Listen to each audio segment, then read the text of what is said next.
পরিষ্কার ভাষায় বলে যাচ্ছি, ভালো করে মনে রেখেন। যারা সংসদে দাঁড়ায়া কাদিয়ানীদের পক্ষে দালালি করবে তারাও কাফের, যারা টকশুতে কাদিয়ানীদের পক্ষে বলবে তারাও কাফের। বর্তমান অন্তর্বর্তীকালীন সরকার যদি কাদিয়ানীদেরকে অমুসলিম মনে না করে তারাও কাফের হবে।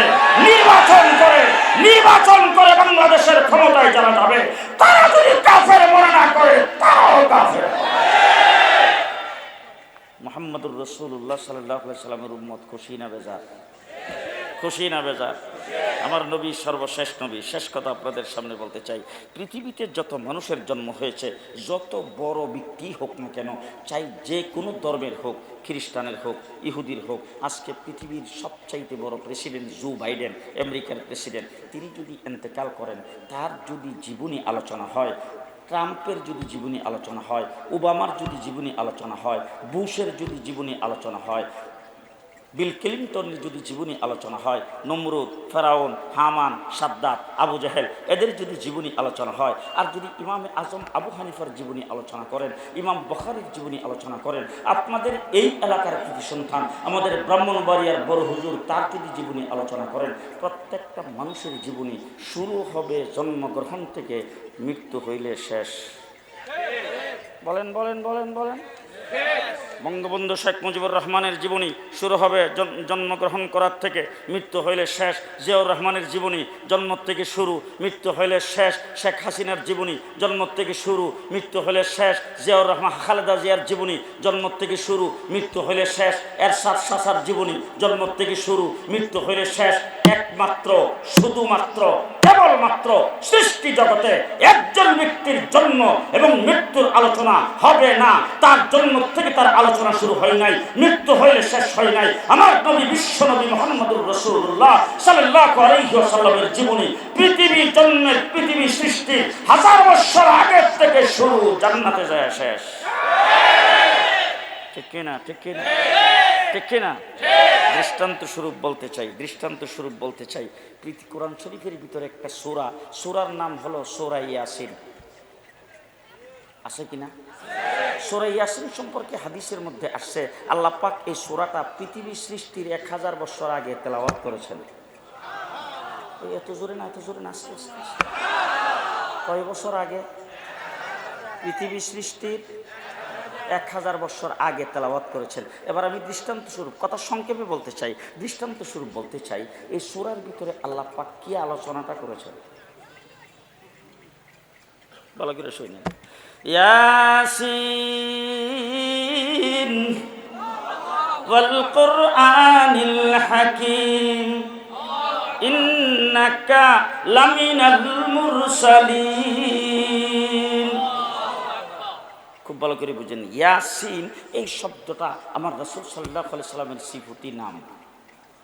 আল্লাহ পাক আল্লাহর হাবিবকে ডাক দিয়েছেন ইয়াসিন, ও আমার হাবিব, ও আমার মাহবুব, ও ইয়াসিন ওয়াল কুরআনিল হাকিম, হিকমতে পরিপূর্ণ কুরআন, যেই কুরআন আপনার কাছে নাজিল করা হয়েছে সেই কুরআনের কসম, ইন্নাকা লামিনাল মুরসালিন, নিশ্চয়ই আপনি, ভালো করে বুঝেন, ইন্নাকা নিশ্চয়ই আপনি, লামিনাল মুরসালিন সমস্ত রসুলগণের মধ্যে শ্রেষ্ঠ রসুল। কয় বছর আগে? জি। এবার জিজ্ঞেস করতে চাই, আপনি আপনি আপনি বাংলা ভাষায় আপনি শব্দটা কোন জায়গায় ব্যবহার হয়? জি। এখন আপনাদের এখানে হযরত মাওলানা মুফতি সাখাওয়াত আয়েশা আপনাদের এখানে বসা আছে, আমি যদি এখন তাকে সম্বোধন করে কোনো কথা বলি তাইলে বলবো কি উনি, সে। এখন সে যদি স্টেজে আসে এরপর আমার সামনে বসা থাকে, তখন আমি তাকে সম্বোধন করে যদি কোনো কথা বলি তখন বলবো আপনি। বলেন আপনি। একজন সম্মানিত, দামি, উচ্চ মর্যাদাশালী কোনো ব্যক্তিকে তার সঠিক মর্যাদা দিয়ে তাকে যদি সম্বোধন করা হয় সরাসরি সামনাসামনি, সেই জায়গায় বাংলা ভাষায় ব্যবহার হয় আপনি আপনি আপনি। বলেন বলেন বলেন বলেন। উলামায়ে কেরাম এখানে উপস্থিত আছে, আরবি অক্ষর জমির কা, এই কাটা কোন জায়গায় ব্যবহার হয়? কোনো একজন সম্মানিত ব্যক্তিকে তার ইজ্জত আর সম্মান দিতে যাইয়া যদি সরাসরি সামনাসামনি সম্বোধন করা হয়, আরবি ভাষায় ব্যবহার হয় কা কা কা। ঠিক কিনা, ঠিক কিনা, ঠিক কিনা? এবার আসেন তো দেখি 30 পারা কোরআনের ভিতরে আল্লাহ তাবারক ওয়া তাআলা আল্লাহর হাবিবকে যত জায়গায় সম্বোধন করেছেন সব জায়গার ভিতরে আল্লাহ পাক এই অক্ষরটা উচ্চারণ করেছেন, ওয়ামা আরসালনাকা ইন্না আরসালনাকা ফালা ওয়া রাব্বিকা ফালানুওয়াল্লিয়ান্নাকা ফাওয়াল্লি ওয়াজহাকা লা তুহাররিক বিহি লিসানাকা ওয়াদ-দুহা ওয়াল-লাইলি ইযা সাজা মা ওয়াদ্দাআকা রাব্বুকা ওয়ামা ক্বালা ওয়ালাল আখিরাতু খায়রুল লাকা মিনাল উলা ওয়ালাসাউফা ইউতিকা রাব্বুকা ফাতারদা আলাম ইয়াজিদকা ইয়াতীমান ফাআওয়া ওয়া ওয়াজাদাকা দাল্লান ফাহাদা ওয়া ওয়াজাদাকা আইলাম ফাআগনা আলাম নাশরাহ লাকা সাদরাকা ওয়া ওয়াদানা আনকা বিজরাকা আল্লাযী আনকাদা যাহরাকা ওয়া রাফা'না লাকা যিকরাকা ফাসাব্বিহ বিহামদি রাব্বিকা ইন্না আ'তাইনাকা। 30 পারা কোরআন পুরাটা তালাশ করে দেখেন, যেখানে আল্লাহ পাক আল্লাহর হাবিবকে সম্বোধন করেছেন সেই জায়গার ভিতরে আপনি আপনি আপনি কা কা কা। এখন কথা যেহেতু উঠছে এই জন্য বলতেছি, লম্বা হয়ে যাচ্ছে না তো? কথা যেহেতু উঠছে এই জন্য বলতেছি।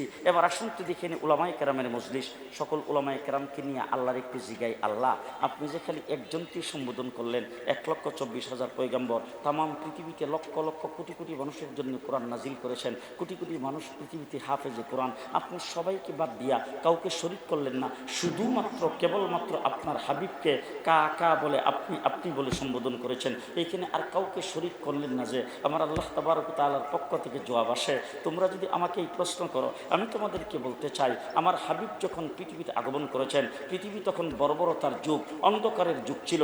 পৃথিবী আমার ঘর বাইতুল্লাহ, বাইতুল্লাহর পবিত্রতাকে নষ্ট করে ফেলছেন, বাইতুল্লাহর ভিতরে মূর্তি দিয়া সাজাইছে, বাইতুল্লাহর বাহিরে 360টা মূর্তি। আমার রাসূল সাল্লাল্লাহু আলাইহি ওয়াসাল্লাম কালিমার দাওয়াত যখন প্রথম দিয়েছে, আরে আপন মানুষ তো একটু শ্রমিক করে একটু ভালোবাসে, কিন্তু রাসূল সাল্লাল্লাহু আলাইহি ওয়াসাল্লামের আপন চাষা পাথর মারছে রাসূলের গায়ে, কালিমা গ্রহণ করবে তার দূরের কথা। মুহাম্মদুর রাসূলুল্লাহ সাল্লাল্লাহু আলাইহি ওয়াসাল্লাম রাস্তা দিয়ে গেলে রাস্তার মধ্যে কাটা বিছায় রাখে, রাসূল সাল্লাল্লাহু আলাইহি ওয়াসাল্লামের উপর চতুর্দিক থেকে নির্যাতন, একজন মানুষ তার পক্ষে কথা বলার কেউ নাই, একজন মানুষ তার পেছনে দাঁড়াইবার কেউ নাই, তার পক্ষ সমর্থন করে কোনো মানুষ জবাব দেওয়ার কেউ নাই, মানববন্ধন করার মিছিল করার তার পক্ষে কেউ নাই, ইমাম হিসাবে দাঁড়াইলে তার পক্ষে মুসল্লি কেউ দাঁড়াইবার নাই। এমন অবস্থায় তাম পৃথিবীর যাবতীয় সমস্ত নির্যাতনকে কোনো প্রকার পরোয়া না করে একমাত্র আমার ঘর বাইতুল্লাহকে সামনে নিয়ে আমার হাবিব তখন দাঁড়াইতেন। আল্লাহু আকবার। কোন মুসল্লি সমর্থন করার কেউ নাই, পক্ষে কথা বলার কেউ নাই, কেউ নাই। আমার হাবিব দুনিয়ার সব কিছুকে পরোয়া না করে, কে কি করবে সেগুলির পরোয়া না করে আমার ঘরকে সামনে নিয়ে আল্লাহু আকবার। এবার জিজ্ঞেস করতে চাই, আমার হাবিব একমাত্র আমার দিক মুতওয়াজ্জিহ হইয়া আমার ঘরকে সামনে নিয়ে আল্লাহু আকবার বলে নিয়ত বান্দা, তোমরা যদি প্রশ্ন করো আমি কাকা বলে শুধু আমার হাবিবকে সম্বোধন করলাম, তখন আমার হাবিব কি বলছিলেন? উলামায়ে কেরাম আমার দিকে খেয়াল আছে তো? আমার হাবিব নিয়ত বান্দা, আমার হাবিব কি বলছিলেন? সুবহানাকা,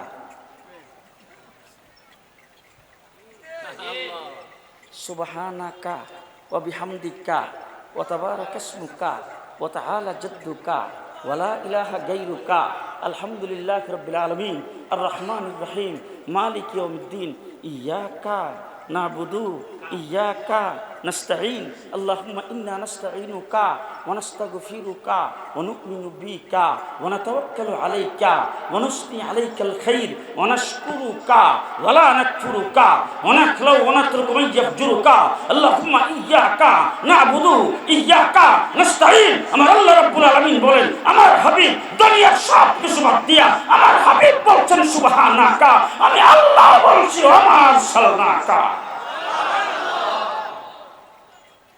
মুহাম্মদুর রাসূলুল্লাহ সাল্লাল্লাহু আলাইহি সাল্লামের উম্মত খুশি না বেজার? খুশি না বেজার? এখন রাসূল সাল্লাল্লাহু আলাইহি সাল্লাম মদিনার রওজা থেকে আপনাকে ডাক দিয়ে বলছে আপনি হুজুরের উম্মত, আপনার ঠিকানা কোথায়? বলেন বলেন বলেন। রাসূল বলছেন বাঞ্ছারামপুর ফরদাবাদের এই লোকটা আমার উম্মত, ঠিকানা কই? আসতে কও। জান্নাত। কোথায় ঠিকানা? জান্নাত। এবার রাসূল সাল্লাল্লাহু আলাইহি সাল্লামের উম্মত আল্লাহর নবী আপনাকে বলুক, এটা কি চান? জি। এবার রাসূল সাল্লাল্লাহু আলাইহি সাল্লাম কি বলছেন? দুনিয়ার মানুষ ভালো করে শোনো, আমার উম্মত যদি হইতে চাও, আমি যদি মদিনার রওজার থেকে তোমাকে উম্মত বলে স্বীকৃতি দিতে চাই, রাসূল সাল্লাল্লাহু আলাইহি ওয়াসাল্লাম বলেন, হাত্তা আকুনা আহাব্বা ইলাইহি মিন ওয়ালিদিহি ওয়া ওয়ালাদিহি ওয়ান নাসি আজমাইন। দুনিয়ার মানুষ ভালো করে শোনো, তোমার বিবি বাচ্চা, তোমার মা বাপ, তোমার শ্বশুর শাশুড়ি, তোমার আত্মীয় স্বজন, তোমার ব্যবসা বাণিজ্য, তোমার ধন দৌলত, তোমার সহায় সম্পত্তি, তোমার টাকা পয়সা, তোমার দল, তোমার নেতা, তোমার লিডার, তোমার দেশ, তোমার জাতি, তোমার নিজের নিজের জীবনের চাইতে, নিজের জানের চাইতে বেশি ভালো যদি আমাকে না বাসো, আমি আল্লাহর নবী ফতোয়া দিলাম লা ইউমিনু।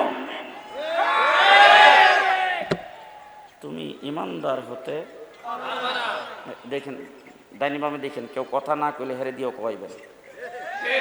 এটা কি আমার কথা? ডক্টর ইউনূসের? বড় হুজুরের? কার? আল্লাহর নবী বলছেন লা ইউমিনু। তোমার নাম হতে পারে, উবাইদুল কাদের, তোমার নাম হতে পারে হাসিনা, তোমার নাম হতে পারে হাসান মাহমুদ, তোমার নাম হতে পারে মুসলমানের নাম, তোমার পাসপোর্টে লেখা থাকতে পারে মুসলমান, তোমার আইডি কার্ডে লেখা থাকতে পারে মুসলমান, তোমার স্কুলের ফরমে লেখা থাকতে পারে মুসলমান, তোমার চাকরির ফরমে লেখা থাকতে পারে মুসলমান, তুমি হাজি বলে পরিচয় দিতে পারো, কিন্তু রাসূল বলছেন লা ইউমিনু। তুমি ইমানদার হতে পারবা না। এবার এখানে অনেক ওলামায়ে কেরাম আছে, জিজ্ঞেস করতে চাই, আপনার চোখের মধ্যে ব্যথা, চোখ উঠছে, ভালো করে বুঝতেছেন তো? চোখ উঠছে, এখন ডাক্তারের কাছে গেছেন, পরে ডাক্তার আপনার চোখে অপারেশন করছে, অপারেশন কইরা ডাক্তার বিন্ডিশ করে বলে দিছে মাথাটা নিচের দিকে নোয়ানো যাবে না। এবার দৌড়ে মসজিদের ইমাম সাহেবের কাছে গেছে, যায় বলে হুজুর ডাক্তার বলছে মাথা নিচের দিকে নত করা যাবে না, মাথা নোয়ানো যাবে না, এখন হুজুর নামাজ কেমনে পড়বো, সেজদা দিব কেমনে? ইমাম সাহেব ফতোয়া দিছে সেজদা ইশারা দিয়ে করলো নামাজ, সেজদা দেওয়া লাগবে না। এবার জিজ্ঞেস করতে চাই, সেজদা কার হক? আসতে কার হক? আল্লাহর হক। তাহলে আল্লাহর হক আপনার জীবন বিপন্ন হবে এমন যদি অবস্থা হয়, তাইলে আল্লাহর হক মাফ। 2 নম্বর আসেন, এবার রমজান শরীফের মাস, ডাক্তার পেটে ব্যথা, ডাক্তারের কাছে গেছেন, ডাক্তার আপনাকে বলছে গ্যাস্ট্রিক আলসার হয়ে গেছে, পেট খিদা থাকতে পারবে না, সবসময় একটু পরপর কিছু কিছু খাইতে হবে, পেট খিদা হইলেই কিন্তু অসুখ বাড়বে। এবার দৌড়ে গেছেন ইমাম সাহেবের কাছে, যাই বলছেন ইমাম সাহেব ডাক্তার তো বলছে আমি সবসময় একটু পরপর কিছু খাইতে হবে, এখন যে রমজানের মাস হুজুর রোজা রাখমু কেমনে? ইমাম সাহেব কোরআনের আয়াত পড়ে বলতেছেন, শোনো, ফামান কানা মিনকুম মারিদান আও আলা সাফারিন ফাইদ্দাতুম মিন আইয়ামিন উখরা। সুতরাং তুমি যখন অসুস্থ, তোমার অসুখ বাইরে যাওয়ার সম্ভাবনা আছে, এই জন্য তুমি রোজা না রাখলেও চলবে। রোজা কার হক? জি, আল্লাহর হক রোজা আপনার যদি শরীর না। এই দেশের সবচাইতে বেশি আলেম ওলামায়ে কেরাম নির্যাতিত হয়েছে। কোন একজন মসজিদের ইমামের মেহরাব নিরাপদ ছিল না, কোন একজন মসজিদের খতিবের মিম্বর নিরাপদ ছিল না, কোন ওয়াজ মাহফিল ইসলামী সম্মেলনের স্টেজ নিরাপদ ছিল না। সব জায়গায় টুটি চিপে ধরেছেন, হাজার হাজার আলেম ওলামায়ে কেরামকে পাখির মতো গুলি করে রাতের অন্ধকারে হত্যা করেছে। এদেশের আলেম ওলামায়ে কেরামকে জেলখানার ভিতরে বৎসরের পর বৎসর যারা বলে রেখেছিল, সেই পরাজিত শক্তি এক কাফে এক ঘন্টার ভিতরে, কয়েক মিনিটের ভিতরে বেসরের দরজা দিয়ে চলে যেতে বাধ্য হয়েছে। শেষ কথা বলবো, আজকে অন্তর্বর্তীকালীন সরকার ক্ষমতায় আছে, কালকে নির্বাচিত সরকার আসবে, বাংলাদেশের মাটিতে আওয়ামী দুঃশাসনের কেউ মাথা উঁচু করে দাঁড়াইতে পারবে না, কাউকে মাথা উঁচু করে দাঁড়াইতে হবে।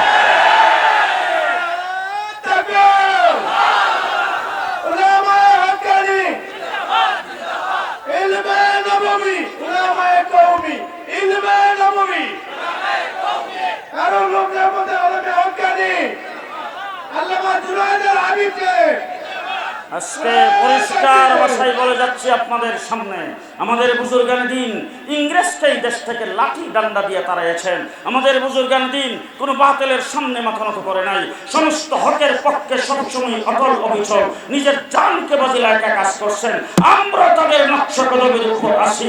শাপলা চত্বরে রক্ত আমরাই দিয়েছি, ব্রাহ্মণবাড়িয়াতে রক্ত আমরাই দিয়েছি, ফতোয়ার বিরুদ্ধে রায় দিয়েছে বিচারপতিকে আমরা সারি নাই, তসলিমা নাসরিনকে সারি নাই, বাংলাদেশের কোন সরকার কাউকে সারি নাই।